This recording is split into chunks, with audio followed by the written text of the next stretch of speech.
Bonjour à tous et bienvenue sur Crypto Flash, la chaîne de l'actualité crypto. Aujourd'hui, nous allons parler du cours des crypto-monnaies. Je vais aussi vous parler de Goldman Sachs qui achète du Bitcoin.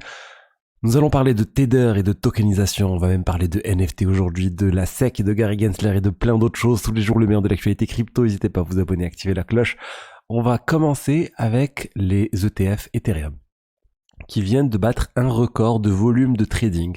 Donc depuis le lancement, ils n'ont pas fait un tel volume, c'est assez énorme, 1,6 milliard de volume de trading, c'est 44% de plus que la semaine dernière, donc on voit bien que les ETF, Ether profitent de cette poussée du prix. L'Ether a atteint les 3300, là ça a baissé, mais les investisseurs sont là, et ça c'est une très bonne chose. On a vu aussi des records pour l'ETF Spot Bitcoin, donc les ETF vraiment le produit qui n'existait pas lors du dernier bull market, en tout cas aux États-Unis, et là les investisseurs y vont massivement.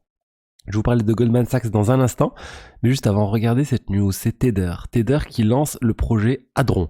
Hadron, c'est quoi? C'est un projet qui va venir faire de la tokenisation des actifs du monde réel. Donc il se positionne sur les RWA. Je vous ai déjà dit que Tether, pour moi, c'est le plus gros projet RWA au monde. Il y a 100 milliards de dollars qui sont tokenisés. Les dollars sont des actifs du monde réel qui sont tokenisés sur la blockchain Tether. Et là, ils veulent mettre à profit leur expertise, leur expérience dans la tokenisation d'actifs, dans le mint, dans le redeem, dans la sécurité, dans le whitelisting, le blacklisting des tokens, l'aspect KYC potentiellement, pour permettre à d'autres pays, à d'autres sociétés de venir tokeniser des choses, tokeniser des points de fidélité, tokeniser des stablecoins, des bons du trésor, des actions.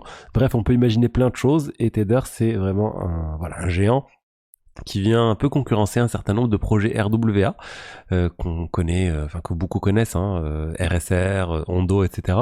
Pour moi là, Tether ils viennent et c'est assez énorme. Ils vont, je pense, bousculer un peu tout ce qui se fait sur le marché.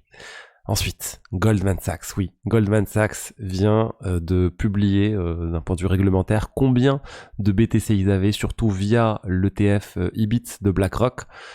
Et ben Goldman Sachs a 710 millions de dollars. C'est juste énorme. Ils ont beaucoup de TF, du coup BlackRock. C'est les deuxièmes, si on prend tous les détenteurs de TF BlackRock, ben ils sont à la deuxième position. Il y a que le hedge fund Millennium Management qui en a plus avec 844 millions. C'est assez étrange de voir Goldman Sachs du coup avec une quantité aussi importante. Honnêtement, je savais pas qu'ils avaient autant d'argent, et ça montre un peu, ça montre clairement que les institutionnels sont là, Wall Street est là. L'ETF Spot Bitcoin, c'est un succès incroyable. Et là, on en a la preuve. Quand Goldman achète, c'est que c'est bon, ça va pas disparaître du jour au lendemain. J'ai parlé à beaucoup de personnes dernièrement qui sont pas justement du monde de la crypto, et ils sont très sceptiques vis-à-vis du Bitcoin, ils sont très sceptiques vis-à-vis de la crypto, ils sont très sceptiques un peu vis-à-vis de tout ça, mais en fait, l'argument, et même eux, ils le reconnaissent, quand ils voient que BlackRock est arrivé, qu'ils ont lancé l'ETF et qu'il y a 10 milliards de dollars et plus dedans, les gens disent, ah ouais, en fait, c'est pas un scam, c'est là pour rester. Et les gens commencent à y croire un peu plus. Et c'est pour ça que ces ETF apportent vraiment de la légitimité aux cryptos. Ensuite, les NFT. Les NFT, c'est en train de revenir. Et les CryptoPunks viennent de franchir la barre des 100 000 dollars. On peut retrouver ça, regardez, sur NFT Price Floor.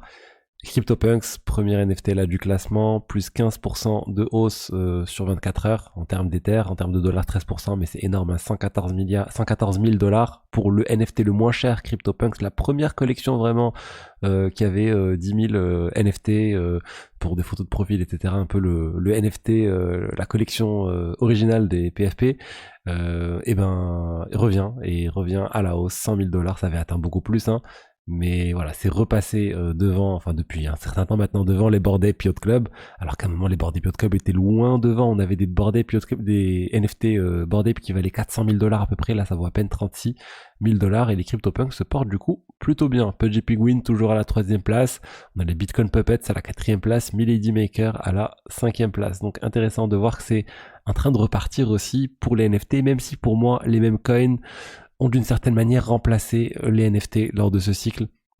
Tous ceux qui voulaient spéculer sur des NFT, en fait, les mêmes coins, c'est un meilleur outil de spéculation. C'est beaucoup plus liquide, on peut acheter juste quelque part quelques tokens ou des parties de tokens, on peut les vendre très plus facilement. Il n'y a pas cette notion de prix plancher ou autre. C'est beaucoup plus simple, et je pense que c'est pour ça qu'il y a autant de succès sur les NFT.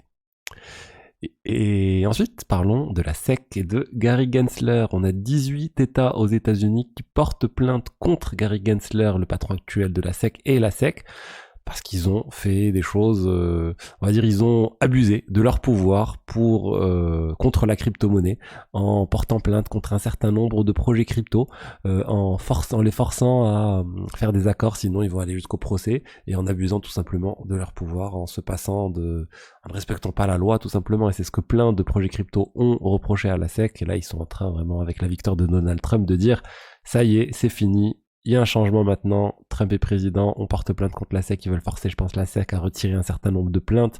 Ça a été fait notamment avec le fonds, plutôt le sorte de fondation qu'Uniswap avait créé, le DeFi Education Fund. Ils ont porté plainte avec ces États. Donc bon, tout ça pour dire, Gary Gensler, il va bientôt partir. Il a fait un discours dernièrement où il n'a pas annoncé clairement qu'il partait, mais c'était largement sous-entendu. Historiquement, le patron de la SEC démissionne avant l'arrivée du président, et c'est sûrement ce qui va se passer avec Gary Gensler. Et même s'il part pas, il sera plus président, ça sera quelqu'un d'autre qui sera nommé par Donald Trump. Ensuite, une bonne nouvelle pour le projet Ethena. Je vous avais parlé du fee switch, cette activation du partage de revenus avec les détenteurs du token ENA. Ça a été proposé par Wintermute. Là, la partie, on va dire, en charge d'examiner le risque sur cette proposition a validé cette proposition de partage de revenus. Donc, c'est une bonne chose pour les stakers du jeton ENA. Jusqu'à présent, il n'y avait pas vraiment de partage de revenus. Là, ceux qui vont staker le token ENA vont pouvoir collecter. Alors, c'est encore à définir. Il y a encore des choses à ajuster. Mais c'est bon, il n'y a pas de doute pour moi. Ça va se faire. Ça va permettre au jeton d'avoir beaucoup plus d'utilité, parce qu'il a besoin un peu de repartir à la hausse. On peut voir que ça a vraiment énormément chuté depuis le lancement. On était à 1,46$, là on est à 0,5$, donc on est quand même 3 fois moins que le pic, mais ça a quand même bien repris depuis les plus bas. On est passé, voilà, septembre on était à 0,21, là on remonte à 0,5. Et honnêtement, j'aime beaucoup ce projet Ethena. Ils viennent de faire dernièrement encore un nouvel accord, on va dire, avec AV. Il y a une proposition qui est passée pour pouvoir emprunter des stablecoins sur leurs stablecoins à eux, Ethena, l'USDE, le SUSDE, donc les Ether, les USDE stakés vont pouvoir être utilisés sur AV pour emprunter de l'argent. C'est une très bonne chose aussi pour donner encore plus d'utilité, de liquidité aux jetons USDE. Je rappelle, le rendement il est juste énorme en ce moment sur l'USDE. On est à 29% sur ce stablecoin. Bien sûr, c'est dynamique. Si vous voulez voir du rendement plus garanti, il y a d'autres options, mais il faut aller dans la finance décentralisée et voir comment fixer ce taux. Et pour finir, regardez, news de The Big Whale sur Fnac Darty qui introduit un passeport digital blockchain pour l'électroménager. Alors c'est quoi cette histoire ? Eh bien c'est sur la blockchain Polygon, il va y avoir un NFT qui va représenter le passeport des produits reconditionnés, qui va montrer tout l'historique de réparation des produits. Et selon eux, c'est quelque chose de révolutionnaire parce que ça aurait pas pu être fait sur un système sans blockchain, parce qu'il aurait fallu une coordination beaucoup plus importante entre les divers interlocuteurs, faire confiance entre eux, etc. Bon, c'est une bonne chose qu'ils lancent ce type de projet, mais personnellement, pour moi, c'est pas dans ce cas d'usage-là qu'on va voir, on va voir vraiment une réelle utilité de la blockchain. Je suis persuadé qu'une simple base de données centralisée aurait pu répondre à ce besoin. Il y aura un QR code. Ils ont dit même là, il y a un QR code, on le scanne, on voit l'NFT. Bon, ok, peut-être qu'ils ont trouvé ça plus simple de faire à la blockchain, mais je pense que c'est surtout la direction innovation chez Fnac Darty qui cherchait des usages pour la blockchain. Ils se sont dit, tiens, ça peut être sympa d'un point de vue marketing, d'un point de vue com, d'un point de vue projet lancé par le département innovation, et ils ont dû lancer ce projet. Perso, je trouve pas ça d'une utilité incroyable, mais écoutez, une bonne chose qu'on ait des gros groupes comme ça qui se lancent dans la crypto, qui essayent de faire des choses et justement qui le font sur des blockchains publiques. Ça, c'est une bonne chose, c'est très bien qu'ils aient choisi Polygon. Voilà ce que je voulais vous dire aujourd'hui sur les diverses actualités crypto. J'espère que le contenu vous a plu. N'hésitez pas à liker, commenter. Je vous prépare vraiment une vidéo spéciale qui devrait arriver dans les prochains jours. Donc n'hésitez pas à activer la cloche. Ça va peut-être arriver ce week-end, sinon début de semaine prochaine. Allez, à très vite. Au revoir.